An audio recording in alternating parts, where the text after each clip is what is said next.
vamos a hacer un ejercicio de muros. Les había mandado estos datos aquí a la plataforma, entonces cuando yo estoy diseñando un muro, en pasos, primero es obtener los datos del suelo. Tenemos dos tipos de suelo. El suelo con que relleno el muro, que sería más o menos al nivel de la zapata, o sea, desde aquí para arriba, desde la zapata para arriba, todo esto son suelo de relleno. Entonces, como les decía que este es un suelo que yo lo traigo de un banco de material, entonces normalmente es un suelo granular nada más, o sea que no tiene cohesión. Es más, se pide que es como uno de los requisitos, que no sea un suelo arcilloso. Entonces, este suelo solo va a tener phi, que es el ángulo de fricción, y la densidad. En este caso, le pongo una densidad de 1900.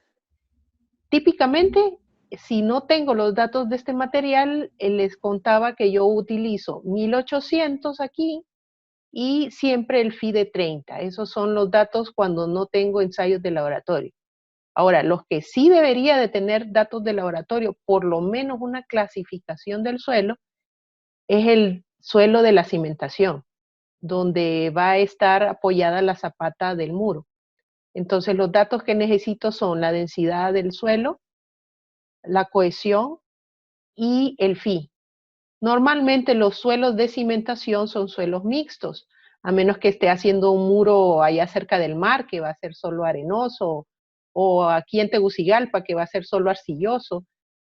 Normalmente los suelos son mixtos, es decir, tiene una cohesión, que es característica de las arcillas, y una coeficiente de fricción, que es característico de las arenas. Entonces, esta es una mezcla de ambos tipos. Existen tablas en los libros de suelos que con una clasificación más o menos le dan un rango de estas características, ¿verdad? Este suelo es un suelo tal y tal, entonces más o menos los rangos del peso, de la cohesión, de la fricción, en los libros de suelos pueden encontrar. Pero claro, esos suelos son normalmente norteamericanos, ¿verdad? Un buen tema de tesis sería obtener como de ciertas clasificaciones de suelos aquí en Honduras, los datos de aproximados de estos valores. Entonces, predimensionamos. Esta dimensión, como les decía, lo da el diseño arquitectónico. Los 4 metros de altura del muro que se ven. Y del estudio de suelos, se encuentran esta profundidad, lo que va a estar enterrada la zapata del suelo. Entonces, con esta altura, que sería 4 más 2, sería el dato con el que voy a predimensionar mi muro. Entonces, vamos a pasar al predimensionamiento para poder hacer la revisión geotécnica, luego el diseño estructural de la pantalla, el diseño estructural de la punta y del talón, y el cálculo del acero mínimo para finalmente elaborar un esquema. Entonces, acá tenemos, esta es la corona, la altura de la zapata, el talón, la pantalla y la punta. Estas son las dimensiones que yo voy a predimensionar en base a esta altura. Entonces, vamos a unirnos acá con el esquema que les tenía del predimensionamiento.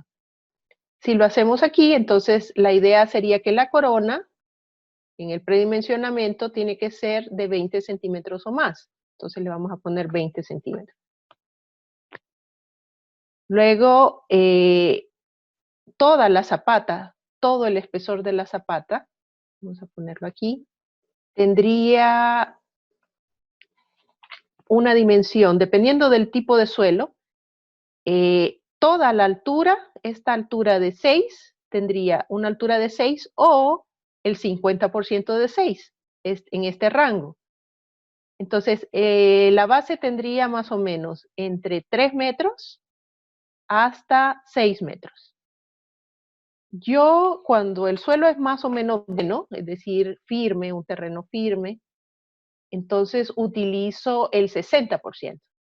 sea que aquí, típicamente para empezar, pruebo con 0.6 de la altura. Un valor entre 0.5 y h, y 1, ¿verdad? 0.5 y 1. Entonces, esto me da 0.6 de 6, me da 3.6 metros. Ok. De eso, la altura de la pantalla, el ancho de la pantalla aquí en la base y la altura de la zapata es más o menos la altura del muro dividido entre 10 o dividido entre 12. Yo utilizo típicamente dividido entre 10. Entonces, aquí sería 60, ¿verdad? 6 entre 10, 0.6. Y la zapata también, 0.6. El talón, si no tengo ninguna restricción por colindancias o por alguna razón de espacio, la recomendación es que sea del 40 al 60% de la base. Entonces, yo voy a usar ahorita el 50% de la base, es decir, este va a ser 0.5 de 3.6. Entonces, 3.6 por 0.5 me da 1.8. Ok, entonces esas son las dimensiones del predimensionamiento. Por lo tanto, la punta va a ser la resta, ¿verdad? 3.6 menos 0.6 menos 1.8 me da 1.2. Y ya estamos listos para revisar geotécnicamente nuestro muro. Entonces, utilizamos estos datos del suelo de relleno y del suelo de la cimentación, más el predimensionamiento, y utilizamos nuestra hojita de Excel que hicimos de la parte geotecnia. Entonces, datos del suelo de la cimentación, vamos a hacer. Ingeniera, tengo una preguntita. Sí. Ayer yo predimensioné, solo hice el predimensionamiento, pero la única dimensión, por ejemplo, si fallaba por cualquiera una de las tres pruebas, lo único que podíamos cambiar era el espesor de la zapata y el espesor del talud, ¿cierto? Perdón, del vástago, ¿verdad? Usted puede cambiar todos los anchos, todos estos rojos que le pongo acá. Okay.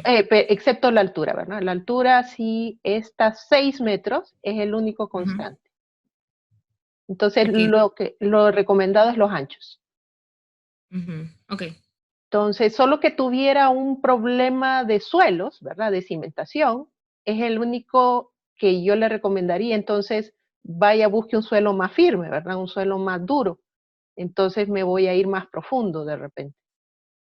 Pero solo en caso de que la parte de la resistencia del suelo ande muy baja, ¿verdad? Un suelo muy malo aquí. Entonces tenga que profundizar más el muro para encontrar un suelo de mejor calidad. O de repente, y si ya está yéndose muy profundo, poner pilotes. Ok, entonces metemos los datos de la cimentación, que sería el 20, aquí, la cohesión de 1200 y la densidad de 1600. Factor de seguridad. Entonces aquí el factor de seguridad les decía que puede ser un valor entre 2 a 5. Típicamente se usa de 2 a 3 para suelo que es solo arenoso, o sea que solo tiene phi. Y de 2 a 5 cuando es un suelo solo arcilloso. Entonces, como este suelo es mixto, típicamente se usa el valor de 3, que es el valor intermedio, que está entre los de 2 a 5. Acá es posible que un geotecnista, en vez de darle los valores de phi, de c, del gamma del suelo, le dé de un solo ya la capacidad del suelo. Esa es una manera, los geotecnistas a veces le dan de un solo cuánto es permisible para la capacidad de un suelo.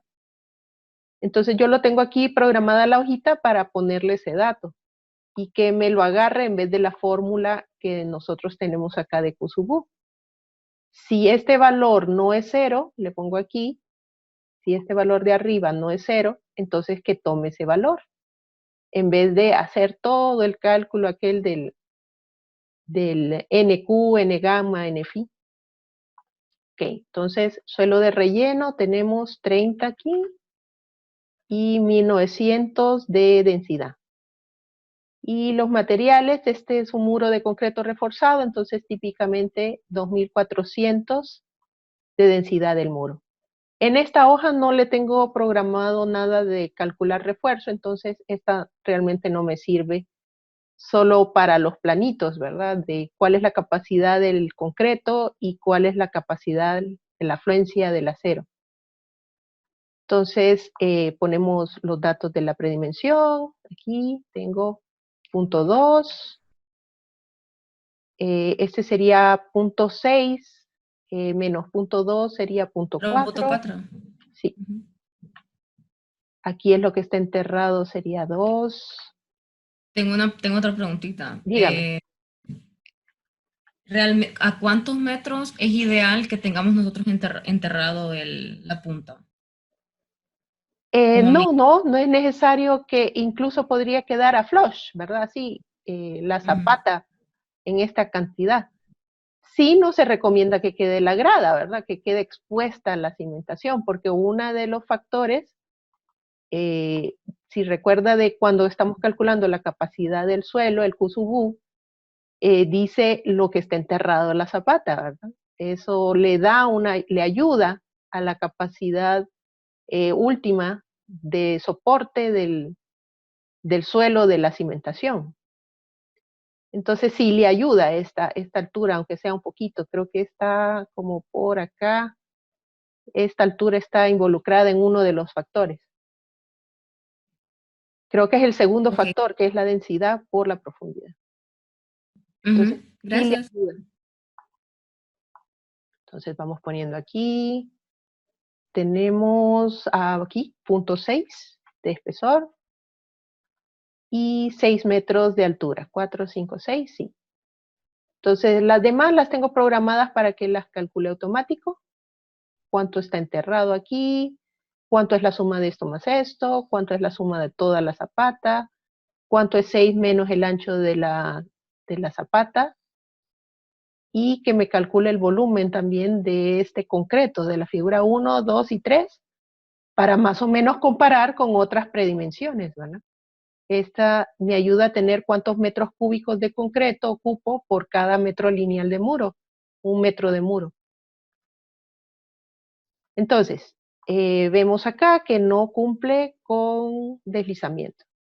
Entonces, decíamos que cuando no cumple con deslizamiento es conveniente aumentar el peso aquí. Entonces vamos a aumentar un poquito este ancho del triángulo. Le voy a poner 0.5, por ejemplo. Y aquí voy a probar a aumentar bastante porque es bastante lo que está. Todavía bastante le falta. Vamos a aumentar otro poquito más acá.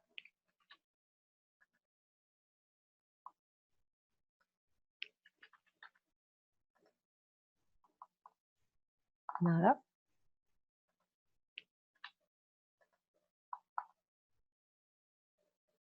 Ahí ya cumplió. Y ya cumplió con un valor cercano a 1.5, ¿verdad? Si se hubiera pasado mucho, entonces empezaría a disminuir. Entonces, vamos a probar otra predimensión. Esto me da 5.97. Lo voy a anotar ahí solo para ver los cambios. ¿Qué sucede si yo le pongo más ancho aquí, pero menos acá? Ahí tengo un poquito más de concreto. Todavía le falta un poquito de dimensión. Ahí está bien. Pero el concreto es más cantidad. Entonces es donde vemos cuál predimensión es mejor que otra, ¿verdad? Porque en la cantidad de concreto que estoy usando en esta segunda predimensión es más que la primera que estaba utilizando. Entonces aquí me conviene más utilizar la primera que teníamos de 5.97. Entonces me voy a quedar con esa, ¿verdad? Entonces ya tenemos predimensionado nuestro muro. Entonces pasamos aquí y lo modificamos las dimensiones. Voy a tener 0.3, aquí va a ser 0.8, aquí va a ser 3 metros y por lo tanto la zapata ahora es de 5 metros. Entonces esas son las dimensiones finales de mi muro. ¿Okay? Y ya cumplió su función la memoria de cálculo de geotecnia. Entonces la cierro. Ahora vamos a hacer el armado. Entonces con el armado abrimos la hoja de cálculo de losas. Entonces, en este caso, el concreto y el acero, sí es importante ponerlo. Le voy a poner un concreto de 280, que les decía que es el mínimo para concretos expuestos a la intemperie, como es un muro. Y el acero, como es pocos los dobleces que se hacen para este armado, se escoge siempre normalmente el acero grado 60. La exposición, como siempre, es lo que vamos a modificar de la hoja. En vez de que calcule el recubrimiento, como lo teníamos aquí con fórmula, el recubrimiento de todos los armados del muro, tanto de la pantalla como del talón, es de 7.5 centímetros. Ok. Entonces, espesor de losa. Aquí estamos hablando, si vamos a diseñar la pantalla, estamos hablando de estos 80 centímetros que tengo aquí. Para calcular el momento, entonces, tenemos que calcular las presiones del muro. Entonces, en este caso, las presiones ocupamos, vamos a ver, no lo puse acá, vamos a calcularlo a mano. Las tenía en la parte de geotecnia y lo cerré. Permítanme. Vamos a ver. Ok, entonces, estos son los datos de mi muro de las presiones. El K sub A, el P sub A. Entonces, nosotros, para la pantalla, necesitamos calcular la presión solo en la base de la pantalla. Ya no en todo el muro, sino que solamente la presión aquí. Entonces, la diferencia está en que este P sub A, en vez de tomar todo el muro, solo vamos a tomar 5.4. Entonces, voy a tomar aquí presión en la pantalla. Entonces, voy a copiar esta fórmula y le voy a quitar la altura de la zapata. Acá.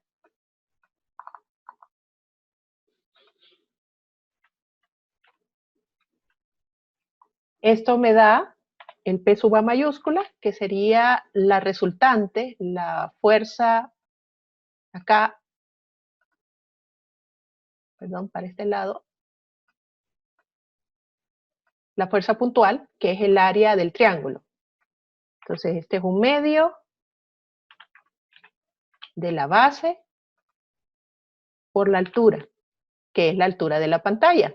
Entonces, la altura de la pantalla tenemos que es 6 menos 0.6.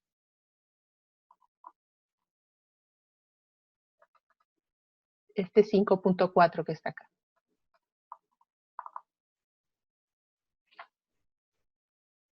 Entonces, esta es como la carga puntual. Y sacamos el momento último debido a esa carga puntual. Entonces, les decía que era 1.7, el factor de mayoración de empuje, por la carga, por el brazo. Y el brazo, de nuevo, es la altura del muro dividido entre 3. Entonces, este es kilogramo metro. Entonces, lo metemos en nuestra hoja de Excel. Momento último es 28.256.04. Todavía no tenemos el cortante. Aquí es donde decidimos qué diámetro de varilla vamos a usar. Vamos a probar con varilla pequeña, número 5. Entonces, si el espaciamiento me hubiera dado, está bastante pequeño, número 5 a cada 13, pero por lo menos no está en el espaciamiento máximo. Vamos a ver con varía un poquito más grande, número 6. Número 6 a 19. También se podría usar esa. Vamos a dejarlo así, número 6 a 19. Entonces, finalmente la pantalla, el armado de la pantalla, sería número 6 a 19. Ok. Para la parte de la zapata, necesito calcular el Q máximo, así como lo hicimos aquí, solo que con factores de mayoración. Entonces, calculo el Q máximo, otra vez. Entonces agarro esta misma fórmula. Primero tengo que calcular el A. Entonces, antes del Q máximo necesito calcular el A. La excentricidad. Y con eso calculo Q máximo. Entonces el A agarra el momento volcante, el momento, las fuerzas verticales y el momento resistente. Entonces lo voy a copiar la fórmula. Si se fijan, no le doy, como no está dolarizado, no le doy aquí copy-paste, sino que selecciono la fórmula, control C, lo pego acá, control V.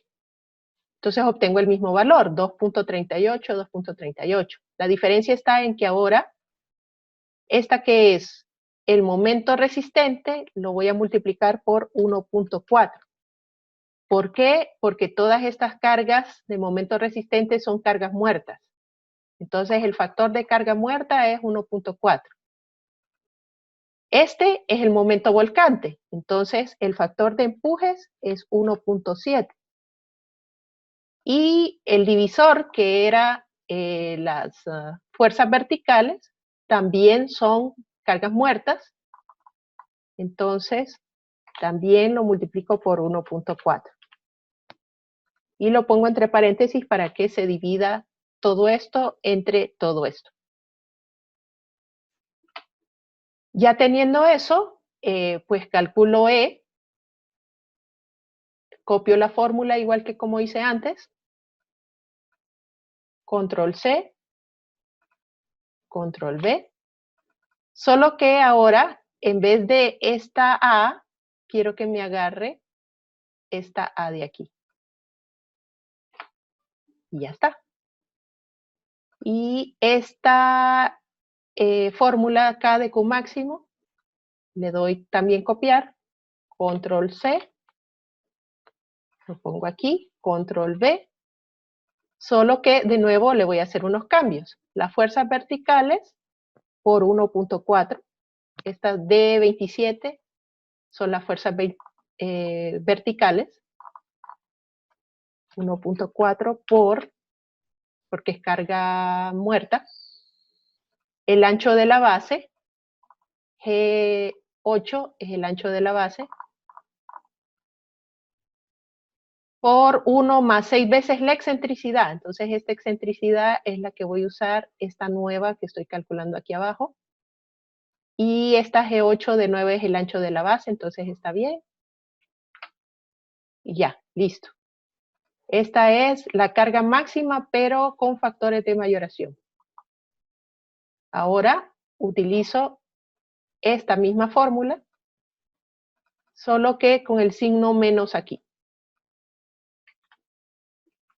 Y eso lo que me da es el Q mínimo.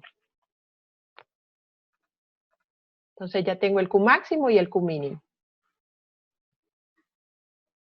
Entonces sigo las fórmulas que utilizamos en el diseño de muros, las mismas fórmulas que usamos para el cálculo de los armados. Ya tenemos el de la pantalla. Ahora vamos a hacer el de la zapata. Entonces ya pasamos esta parte de calcular el Q máximo y el Q mínimo. Ahora necesitamos el cortante y el momento último. Ahorita solo voy a hacer el momento último. Entonces el momento último es igual a Qx, entonces necesito calcular Qx primero. Entonces Qx es igual vamos a ver,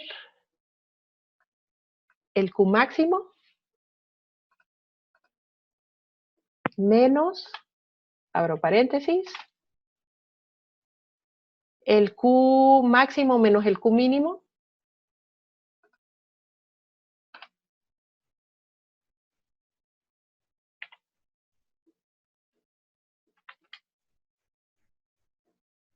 cierro paréntesis, y eso está dividido entre el ancho de la zapata,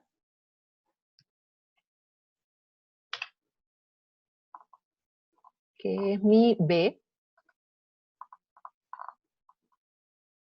y está multiplicado por X, que es la dimensión de la punta.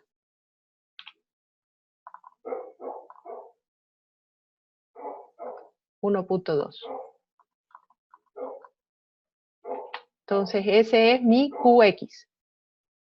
Es conveniente que cuando ustedes están haciendo una memoria de cálculo, siempre hagan un cálculo con algo ya hecho. Entonces, yo les recomendaría que cuando vayan haciendo esta hoja, lo vayan haciendo junto con el que ya calculamos en clase, para verificar que efectivamente este QX le va a dar esto mismo que sacamos aquí, ¿verdad? De 12,000. Entonces, ahorita vamos a calcular el momento último. Entonces, el momento último es igual a ese QX multiplicado por el ancho este de la zapata, 1.2 para nosotros, por el brazo, que es 1.2 entre 2. Aquí.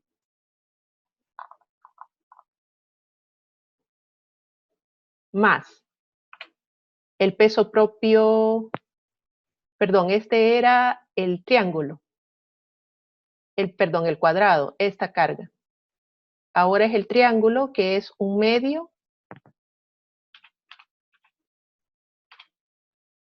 de la base, que es la resta entre Q máximo y QX. Q máximo menos QX.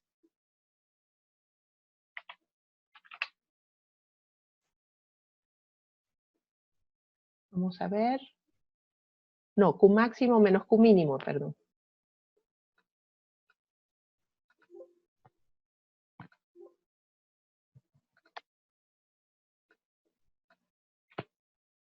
Q máximo menos Q mínimo multiplicado por 2/3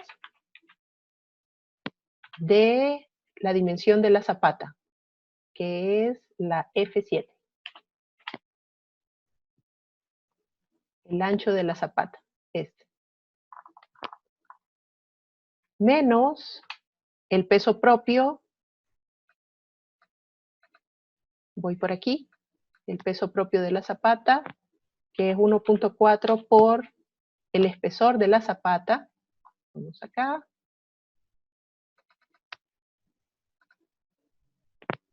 Por el ancho de la zapata. Ahí.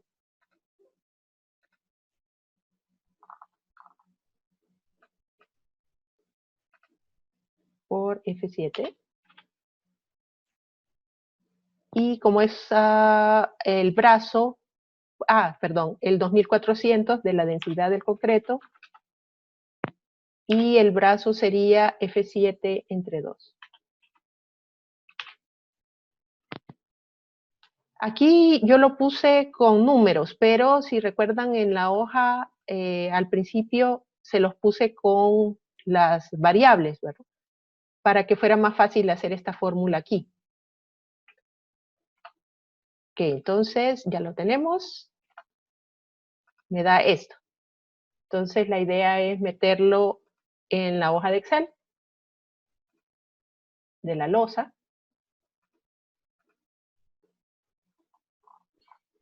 Y lo que cambia es que el espesor de la losa es el espesor de la zapata.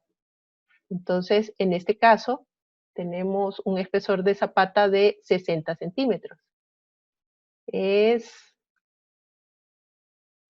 Vamos a ver dónde lo tengo.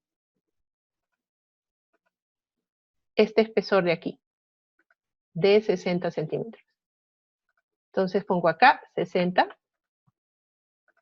Pongo el nuevo momento de 13.000.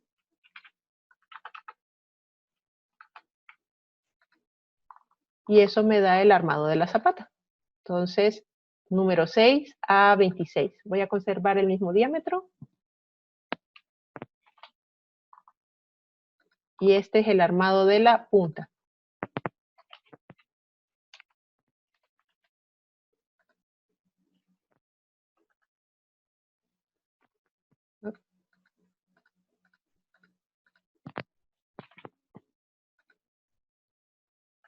Lo voy a pegar solamente como número. Número 6 a 26. Hago lo mismo con el talón. Entonces me voy a mi presentación de armados.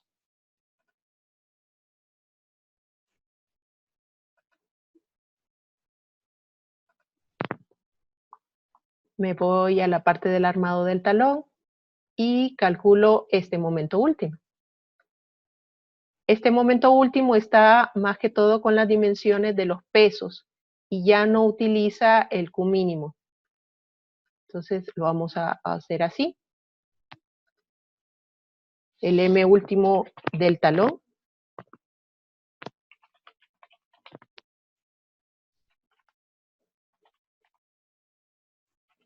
es igual a 1.4 por ser carga muerta, la densidad del suelo del relleno,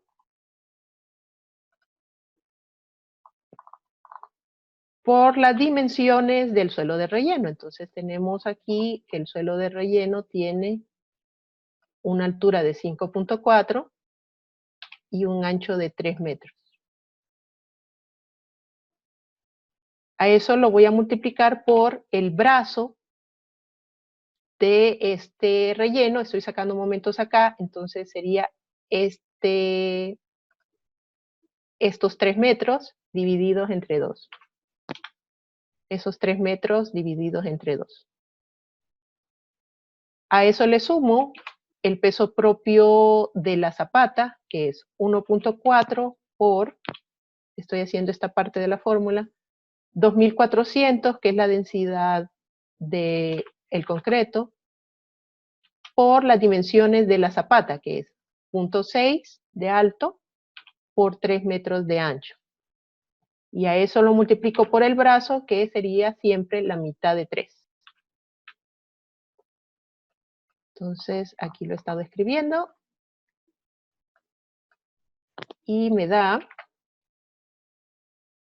esta respuesta. Aquí, 73.000. Entonces, coloco ese momento en mi hoja de Excel.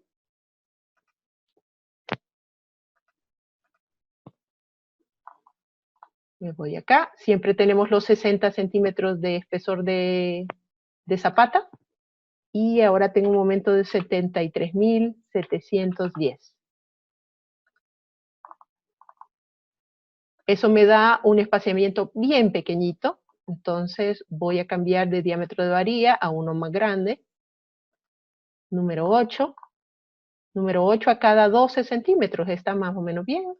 Mientras se pase de 10, yo creo que es fácil de calcular, de colocar ese armado en campo. Menos de 10 sí es un poquito difícil de colar el concreto. Entonces normalmente yo busco una varilla que utilice, es que me salga espaciamientos mayores de 10. Entonces vamos a copiar este. Y lo voy a poner acá. El talón. Me sale. Perdón.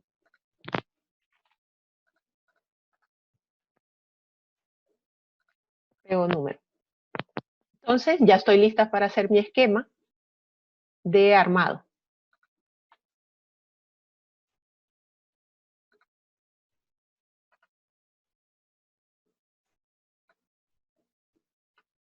Aquí.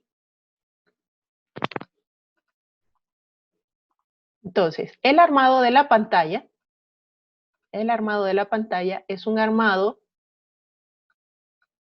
que tiene que ir pegado a la cara del relleno. Pegado a la cara del relleno. Este es el armado principal. Entonces, es un armado que va desde aquí del recubrimiento, con la corona, el recubrimiento empieza desde el recubrimiento y termina acá antes de la malla que está abajo del acero que está de la zapata, ¿verdad? Este armado de aquí. Más las pelotitas que irían en este sentido.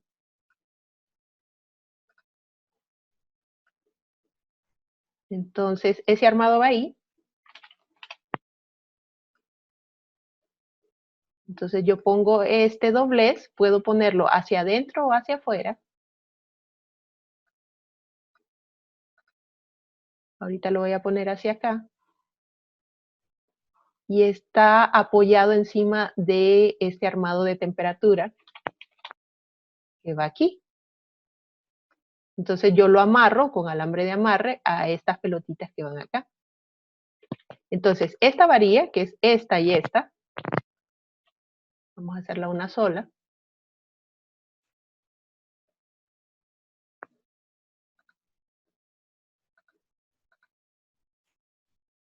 Esa varilla es el armado principal de la pantalla.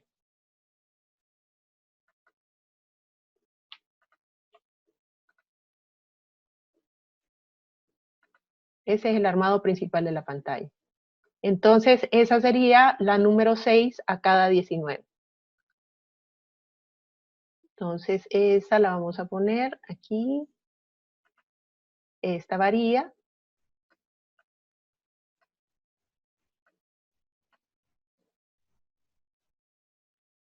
Resulta ser número 6 a cada 19 centímetros.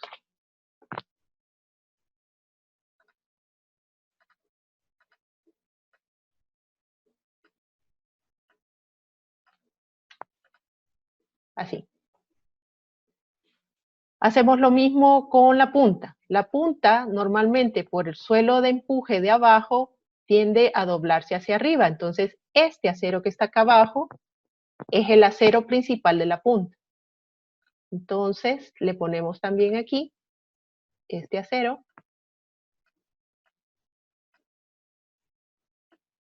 Este acero.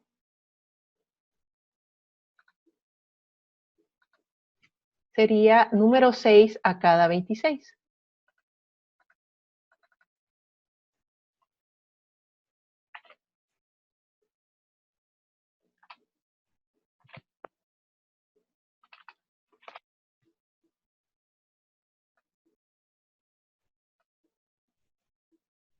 Este acero que está aquí.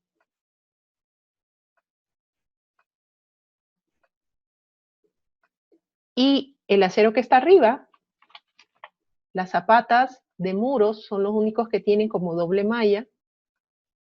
Por eso de que en este caso tengo un peso de relleno bastante grande, entonces este se tiende a doblar hacia abajo. Entonces, normalmente los talones tienen armado en la parte superior de la zapata. Y ese armado es el número 8 a cada 12.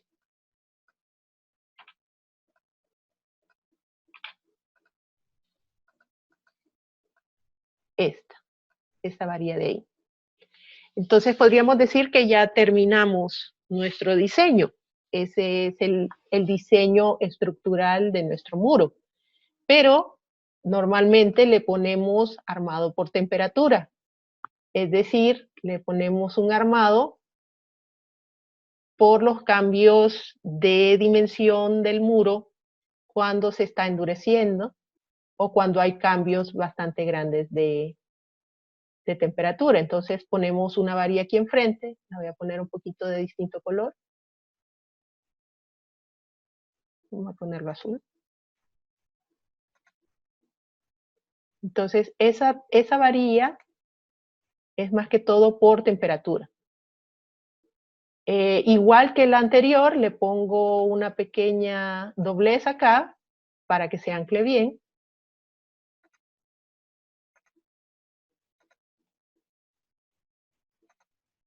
Y cuando tengo acero, en este caso por temperatura, también pongo acero por temperatura en la parte de abajo de la zapata.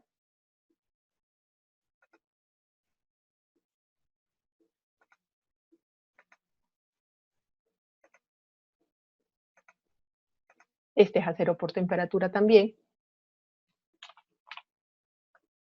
Y va acá debajo también.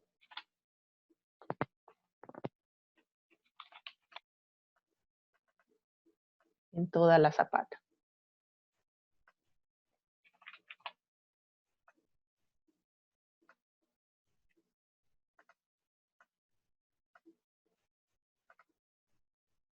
Va también una doble malla de este acero de temperatura, va en la parte de arriba.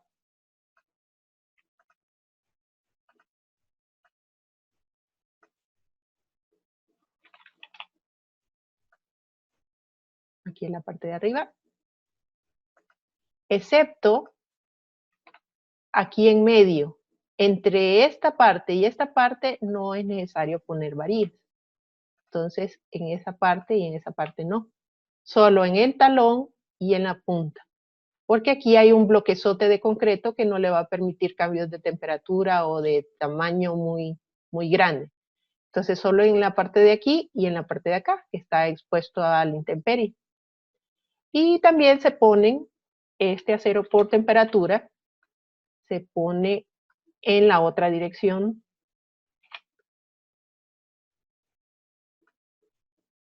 Acá, como doble malla. Esta va pegado a esta varilla y esta va pegado a esta otra varilla. Entonces ponemos este armado aquí. Como haciendo una jaula. De nuevo hasta este borde. No sigo con esta parte de adentro. Entonces también en la otra cara, pegado a esta, amarrado a esta.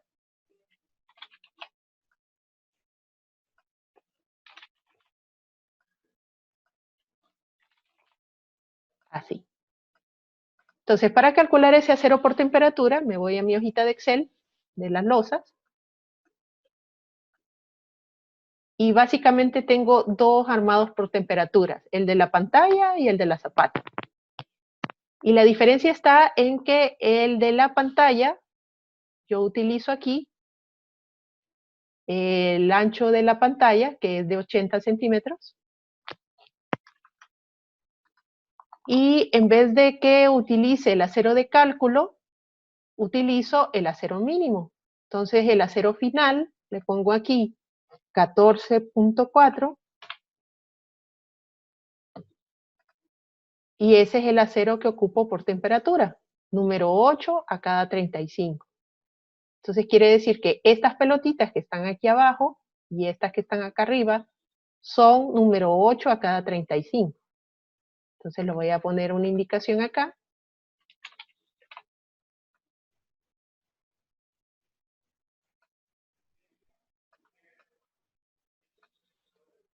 Voy a poner a estas y le voy a agregar otra línea más que va de aquí a estas de arriba.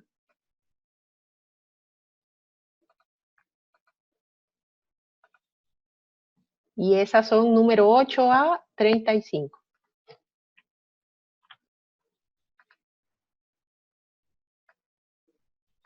Lo mismo hago con las de aquí arriba. Las de aquí arriba, lo que cambia es que tengo un espesor de losa de 60. Y entonces el acero mínimo cambió a 10.8. Entonces eso lo pongo como acero final, 10.8. y voy a cambiar a un diámetro de varilla que no me dé el espaciamiento máximo. Entonces voy a cambiar a varilla número 6 y me da número 6 a 26. Entonces quiere decir que estas pelotitas de aquí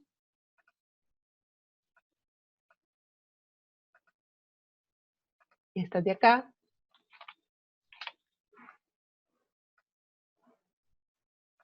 esta y una más de aquí a acá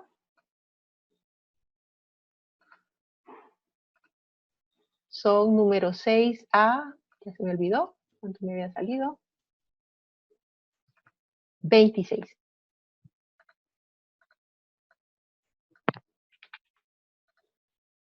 Okay. Y ese sería el esquema final del diseño de mi muro.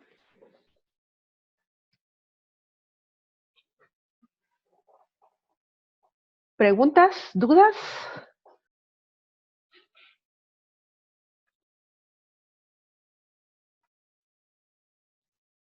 Una pregunta, ingeniera. ¿Cuándo mandaría esto para repasarlo?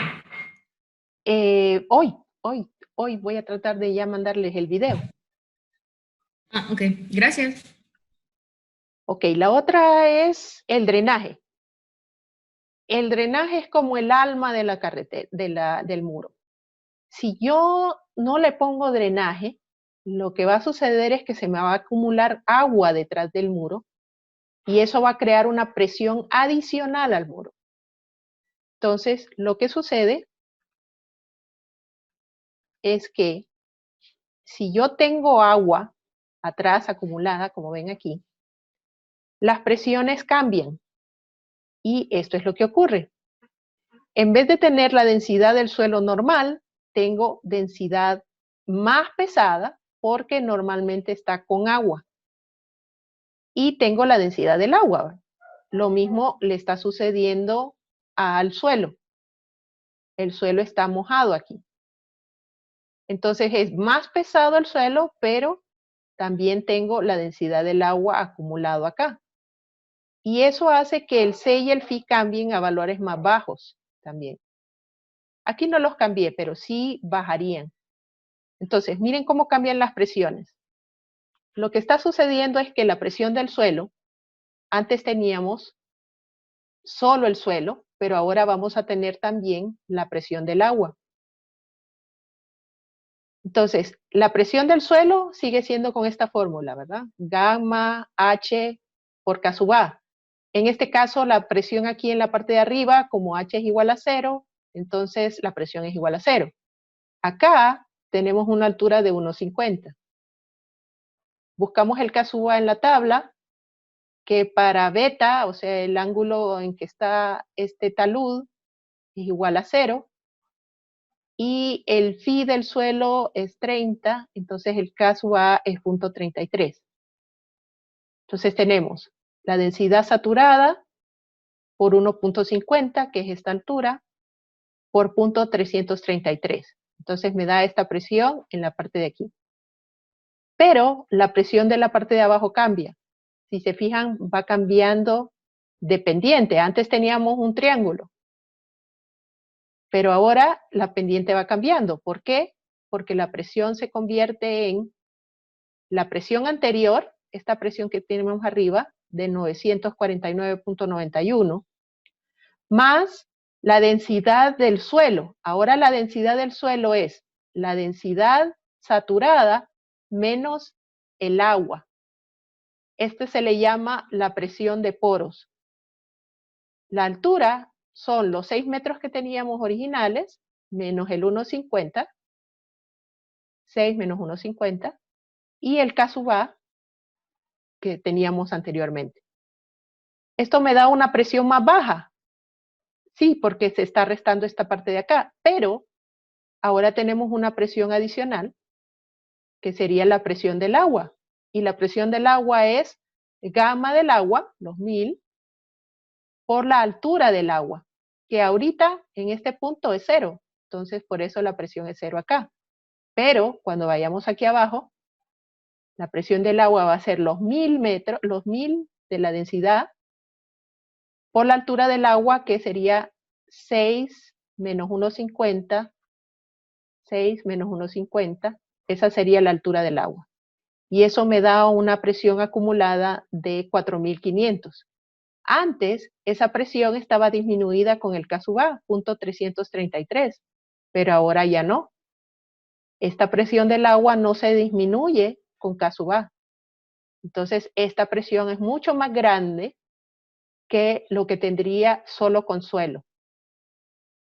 Adicionalmente, el agua, cuando pasa y choca con una superficie, sigue fluyendo debajo del muro.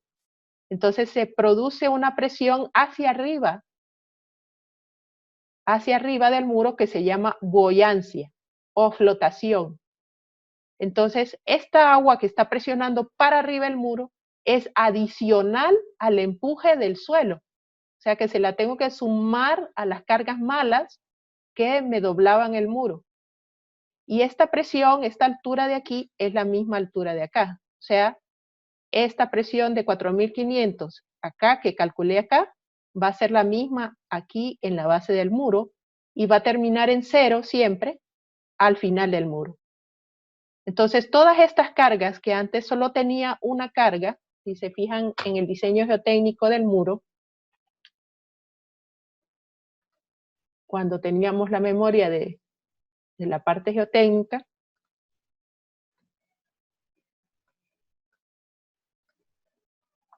en la memoria geotécnica, esta era la única mala, el Kasubah, el Pesubah y ya. Pero ahora tenemos este triángulo de aquí, este triángulo de acá, aquí tengo un rectángulo, un triángulo y otro triángulo. O sea que las cargas malas se vuelven un montón de cargas malas. Tratando de volcar el muro, de deslizar el muro y evita, por ejemplo, las fuerzas verticales, tendría que restarle este empuje del agua que está acá. Entonces, tener agua detrás del muro no es muy conveniente. Estas son las figuras geométricas que tendría que calcular ahora como fuerzas malas. Ya no solo sería una. Entonces, ¿qué hago para evitar ese empuje de agua? Es colocarle drenaje en los muros. El muro, normalmente, se coloca un subdrenaje. El subdrenaje no es para agarrar agua de lluvia. El subdrenaje es para agarrar agua que está dentro del suelo. Para verles una diferencia, miren aquí cómo está de seco. Este es el mismo suelo. Este y este son iguales. Entonces, si se fijan, no ha llovido, no es que está lloviendo ni nada. Esta tierra está seca, pero hay agua dentro mezclada con el suelo. Este es el nivel freático. Y aquí lo que ven es un mal llamado drenaje francés, que creo que no es francés, no creo que los franceses lo hayan inventado. Es como las papas fritas que en inglés se llaman French fries y los franceses tampoco las inventaron, ¿verdad? Yo creo que viene de la palabra en inglés drench, que alguien lo escuchó mal, en vez de drench con D, alguien escuchó como French y ya le puso drenaje francés. Pero realmente es un drenaje, un subdrenaje, una tubería perforada que lo que hace es crear una presión negativa, como lo que hace un pozo de agua. Un pozo de agua lo que crea es que yo hago un hoyo en la tierra y el agua que está acá corre hacia ese tubo, hacia ese agujero. ¿Qué sucede? Si este suelo que está acá, este suelo que está aquí, tiene mucho fino, un suelo muy finito, cuando el agua corra hacia el tubo, entonces se va a traer esos finos y me va a ir tapando toda esta grava que estoy poniendo aquí. Y cuando la tape, eso va a hacer que se selle y entonces ya el agua ya no va a poder entrar al tubo. Por eso es necesario, cuando pongo aquí un subdrenaje, yo le pongo geotextil en la parte de afuera. El geotextil es una malla que permite la entrada de agua, pero no permite la entrada de suelo. El mismo efecto puedo hacerlo con roca triturada, porque como la roca la coloco y van quedando un montón de agujeros, entonces el mismo efecto del tubo. Eso sí, muy, muy importante, señores. Este tubo tiene que correr hacia algún lado. He visto subdrenajes que solo hacen la zanja y bueno, ¿y dónde está la salida de ese tubo? Y me dicen, ¿cuál salida? No, solo está acumulando el agua ahí. Tiene que tener pendiente, como que si fuera un drenaje de agua lluvias. Tiene que tener pendiente, tiene que tener una salida, tiene que llevar esa agua a algún lado. O sea, si solo la deja acumulada ahí, no está haciendo nada. Entonces usted tiene que darle pendiente y salida, sacarla de ahí. Entonces imagínense que aquí está una casa. Este es en el caso de una carretera, pero puede ser una casa que usted tenga acá y usted tenga problemas con agua. Se recomienda que usted aleje el agua que usted tiene enterrada aquí, mínimo 1,50 de la superficie, unos 50 metros. Entonces usted entierra el tubo a más o menos unos 50 de la superficie. Y lo que va a hacer es que antes que el agua venía aquí, el agua va a bajar a este nivel. ¿Se fijan? Si solo lo pongo en un lado de la casa, lo que va a suceder es que el agua va a venir por este lado. Vamos a ver si lo dibujo. Si solo pongo un subdrenaje, lo que va a suceder es que el agua va a venir así. ¿Verdad? Entonces siempre, si yo tengo mi casa aquí, siempre voy a tener un lugar donde mis zapatas van a estar con agua cerca. Entonces lo ideal es hacer el subdrenaje a todo alrededor de la casa para que este nivel que está acá baje a este nivel. ¿Verdad? Y toda la casa completa quede protegida, todas las cimentaciones completas queden protegidas con un nivel más bajo acá.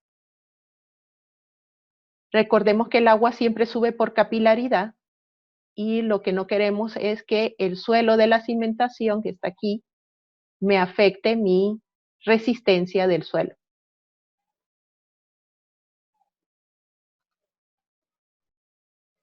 Entonces, como ven acá, aquí,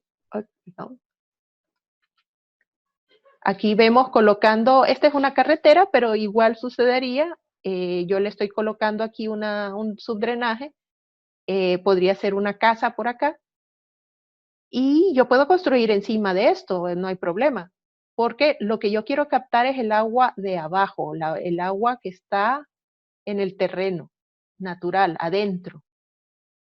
Entonces, acá ven un tubo de PVC normal que lo perforaron. Hay que tener cuidado con esas perforaciones. Hay tubos que vienen ya preperforados, pero este tubo vinieron, agarraron un tubo de PVC normal y lo perforaron con un taladro. Eso está bien, pero hay que tener cuidado de no hacer los agujeros en línea, sino que hacer un zigzag, porque si no les va a ocurrir como a estos que se les quebró el tubo, ¿verdad? Se les partió por mitad. Debilitaron el tubo en una línea y entonces se partió a la mitad. Este es el geotextil. Eh, lo que hacen es que ponen el tubo abajo, ponen grava encima y luego lo envuelven con el geotextil. Entierran, cierran acá y esto queda como que si no existiera nada. Esto tiene que tener pendiente, ya sea para acá o para allá, pero tiene que tener alguna salida para algún lado de la carretera. Si yo hago cambio de dirección, tengo que poner una caja, igual como si fuera un drenaje de agua lluvias. Esto es lo que ocurre cuando no se colocan drenajes detrás de muros. Este era una roca. Se fijan aquí, el suelo es muy duro.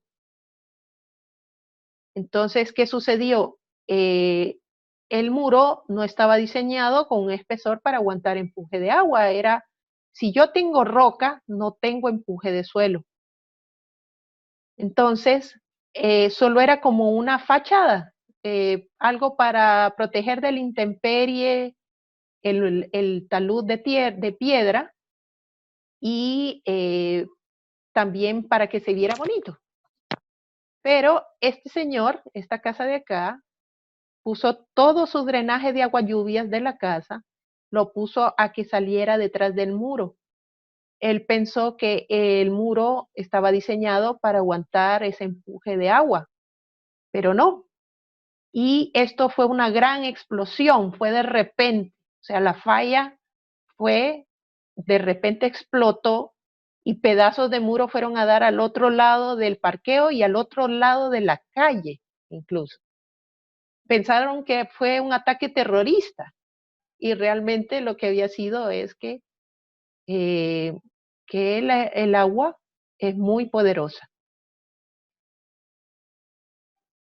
Entonces, acá ven cómo se coloca detrás de un muro, se coloca el tubo perforado, este sí ya viene con las perforaciones ya hechas, no es un tubo de PVC, se le coloca la grava, así como ven aquí, y luego el geotextil.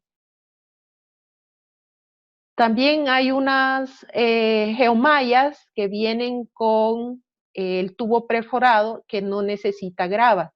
Entonces viene acá la geomalla por aquí y la geomalla es como doble y ya tiene ahí para absorber el agua que va alrededor, que llega al muro, antes de llegar al muro. Entonces el plano se miraría algo así. Lo ideal sería que el filtro de material de la grava yo lo pudiera hacer al mismo tiempo que hago el relleno. Entonces, hacer un filtro antes de que el agua llegue al muro.